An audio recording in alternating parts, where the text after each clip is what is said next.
मैं आप लोगों को पढ़ा रहा था न्यूटन के गति का नियम। न्यूटन के गति का जो नियम है, पहला नियम और दूसरा नियम मैंने ऑलरेडी कंप्लीट करा दिया है। ठीक है, इस वीडियो में हम लोग इस चैप्टर का लास्ट नियम पढ़ने वाले हैं, न्यूटन के गति का तीसरा नियम यानी तृतीय नियम।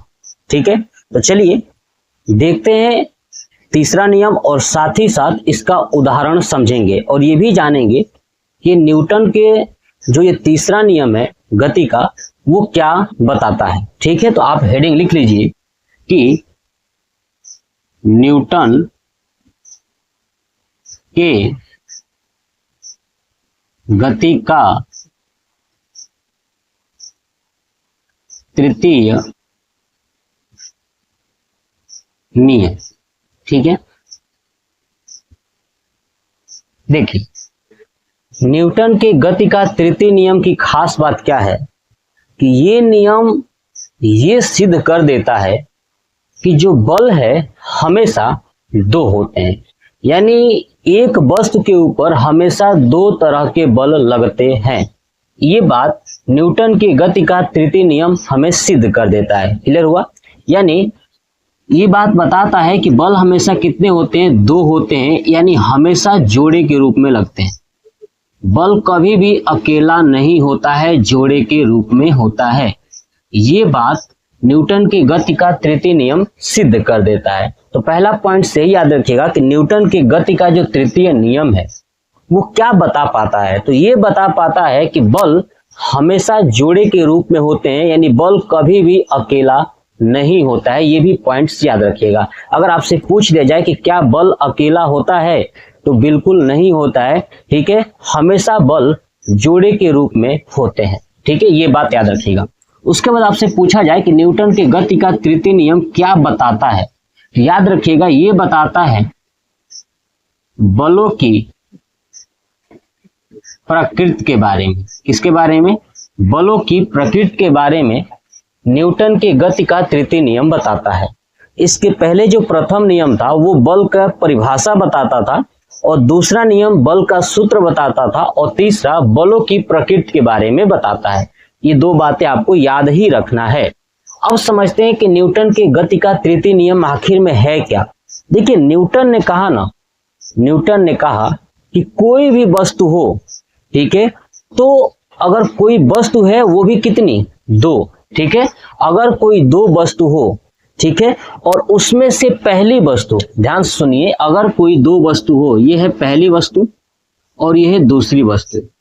अगर पहली वस्तु दूसरी वस्तु के ऊपर बल लगाती है, पहली वस्तु है ना, ये मान लेता हूं पहली है, ये दूसरी है, तो अगर पहली वस्तु दूसरी वस्तु के ऊपर बल लगाती है तो दूसरी वस्तु भी पहली वस्तु के ऊपर उतना ही बल विपरीत दिशा में लगाएगी, यानी इसके ऐसे दिशा में लगाएगी, उतना ही बल, है ना, यानी जितना ये पहली वस्तु लगाएगी उतना ही दूसरी वस्तु लगाएगी, लेकिन इनकी दिशा क्या होंगी? विपरीत होंगी। तो इसलिए हम यहाँ पे माइनस लिख देते हैं। इसका मतलब ये हो गया कि पहली वस्तु यानी F1, पहली वस्तु के द्वारा लगाया गया जो बल है दूसरी वस्तु के ऊपर, तो दूसरी वस्तु भी पहली वस्तु के ऊपर उतना ही बल लगाएगी, लेकिन विपरीत दिशा में, है ना, यानी इसलिए हमने लिख दिया माइनस में। तो ये बात आपको समझ में आया कि न्यूटन की गति का तृतीय नियम क्या कहता है कि अगर एक वस्तु दूसरी वस्तु के ऊपर बल लगाती है तो दूसरी वस्तु भी उतना ही बल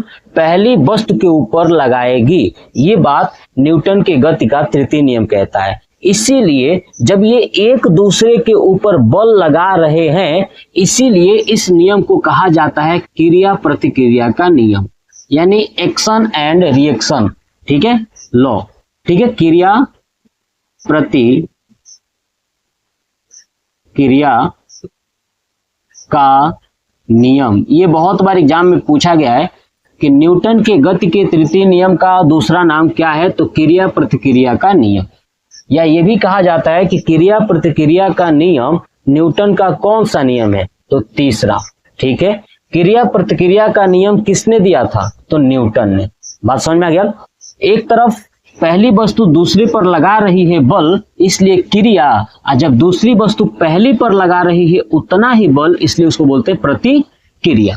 बात समझ में आ गया। तो आप न्यूटन के गति के तृतीय नियम में क्या लिखोगे कि जब एक वस्तु दूसरे वस्तु के ऊपर बल लगाती है तो दूसरी वस्तु भी उतना ही बल पहली वस्तु के ऊपर विपरीत दिशा में लगाती है, इसलिए इसे क्रिया प्रतिक्रिया का नियम भी कहते हैं। ये हो गया न्यूटन के गति का तृतीय नियम। समझ में आ गया। बहुत आसान है, सिंपल सा, आपको यही बात याद रखना है। जितना बोर्ड पर लिखा हुआ है सब याद रखना है। आपसे पूछा जाए कि बता ये न्यूटन के कौन सा नियम ये बताता है कि बल हमेशा जोड़े के रूप में होते हैं, तो ये बात याद रखिएगा, तृतीय नियम बताता है। क्लियर हो गया। चलिए अब समझिए इसका उदाहरण, है ना। ऐसा उदाहरण सोचिए कि जब उसके ऊपर बल लगाया जाए ना, है ना, जो भी उसके ऊपर बल लगाए तो वो भी उसके ऊपर बल लगाए, यानी वो एक दूसरे के ऊपर बल लगाए। जैसे मान लीजिए कि आप ऐसा एग्जाम्पल सोचिए कि अगर आप किसी को एक तबड़ाक मारो ना तो भी एक तबड़ाक जवाब दे दे फटाक से, तो जैसे जवाब दे देगा तो समझिए कि आपने मारा तो क्रिया और वो मारा तो प्रतिक्रिया, है ना। अब घर पे क्या करते हैं, घर पे जब झगड़ा होता है तो मुंह से ये भी बोलो वो भी बोलो, यानी आप देखते हो ना हमेशा क्रिया प्रतिक्रिया ही होता है। दुनिया में कोई ऐसा झगड़ा नहीं है कि आप क्रिया करोगे उसका प्रतिक्रिया नहीं मिलेगा। अगर क्रिया प्रतिक्रिया न होता तो पुलिस विभाग की जरूरत ही क्यों होती, है ना। पुलिस है ही क्यों, इसीलिए तो पुलिस फोर्स की जरूरत ही नहीं पड़ती अगर क्रिया प्रतिक्रिया न होता, यानी न्यूटन का तीसरा नियम न होता। यानी भारत और पाकिस्तान की लड़ाई न होती, अगर सब दोस्ती ही होते तो फिर सैनिकों की जरूरत ही क्या थी, है ना। तो क्रिया प्रतिक्रिया देख रहे हैं ना कितना खतरनाक है, ये नियम बहुत खतरनाक है। समझ में आ गया। ठीक है, चलिए अब इसका उदाहरण देखिए।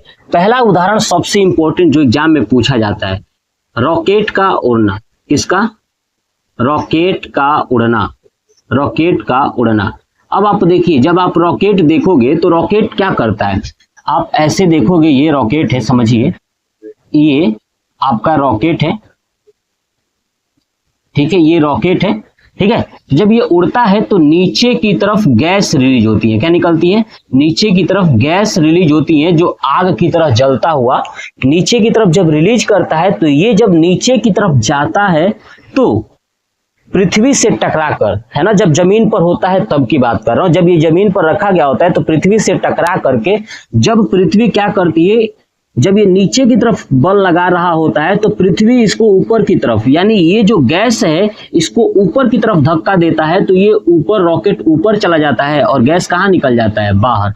यानी जब गैस बाहर निकल रहा होता है तो वही गैस रॉकेट को आगे की तरफ धक्का देता है। अब ये जब आकाश में उड़ने लगता है तो पीछे जो धुआं आप देखते हो निकलते हुए गैस, वो गैस पीछे की तरफ निकलता है, लेकिन वही गैस इस रॉकेट को आगे की तरफ धक्का देता है, यानी क्रिया प्रतिक्रिया का नियम। समझे कि नहीं? तो रॉकेट का उड़ना भी न्यूटन के किस नियम पर आधारित है? थर्ड लॉ पे। अब आप दूसरा समझिए, अगर आप बंदूक चलाते हैं तो बंदूक से जब गोली निकलती है, क्या निकलती है? बंदूक से गोली निकलती है तो गोली आगे की तरफ जाती है लेकिन बंदूक को पीछे की ओर धक्का देती है। इसीलिए बंदूक को हमेशा इस कुल्हे पे रख करके चलाया जाता है ताकि इधर उधर चोट न लगे, है ना। यहाँ पर रख करके, ताकि जब गोली आगे की तरफ निकले तो वो पीछे की तरफ उतना ही बल लगाएगी जितना बल आगे लग रहा है। तो जितना बल आगे लगा गोली के लिए, गोली आगे की तरफ गई, उतना ही बल उसने पीछे की तरफ लगाया, जिससे उस बंदूक के ऊपर दबाव पड़ेगा, और दबाव से अगर आप सही से बंदूक नहीं रखोगे तो हो सकता है आपका एक कुल्ला टूट जाए।